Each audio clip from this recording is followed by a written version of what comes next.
तेनालीराम और कंजूस सेठ।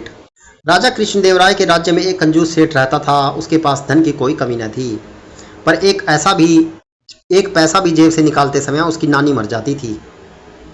एक बार उसके कुछ मित्रों ने हंसी हंसी में एक कलाकार से अपना चित्र बनवाने के लिए उसे राजी कर लिया। उसके सामने वह म- उसके सामने वह मान तो गया, पर जब चित्रकार उस चित्र बनाकर लाया तो सेठ की हिम्मत न पड़ी कि चित्र के मूल्य के रूप में चित्रकार को 100 स्वर्ण मुद्राएं दे। यूं वह सेठ भी एक तरह का कलाकार ही था। चित्रकार को आया देखकर सेठ अंदर गया और कुछ ही क्षणों में अपना चेहरा बदलकर बाहर आया। उसने चित्रकार से कहा, तुम्हारा चित्र जरा भी ठीक नहीं है। तुम ही बताओ, क्या यह चेहरा मेरे चेहरे के जरा भी मिलता है? चित्रकार ने देखा, सचमुच चित्र सेठ के चेहरे से जरा भी नहीं मिलता था। तभी सेठ बोला, जब तुम ऐसा चित्र बना कर लाओगे जो ठीक मेरी शक्ल से मिलेगा, तभी मैं उसे खरीदूंगा। दूसरे दिन चित्रकार एक और चित्र बनाकर लाया जो हूबहू सेठ से उसके चेहरे से मिलता था, जो सेठ ने पहले दिन बना रखा था।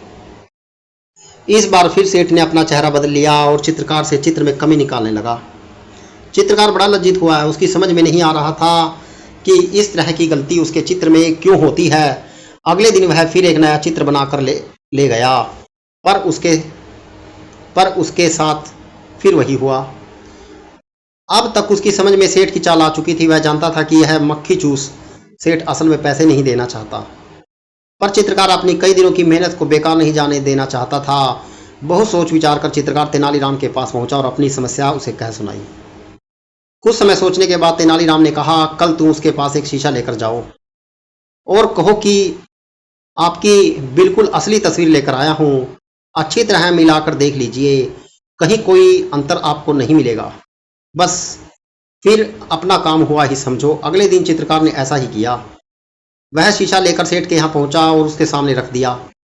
लीजिए सेठ जी, आपका बिल्कुल सही चित्र, गलती की जरा भी गुंजाइश नहीं है। चित्रकार ने अपनी मुस्कुराहट पर काबू पाते हुए कहा।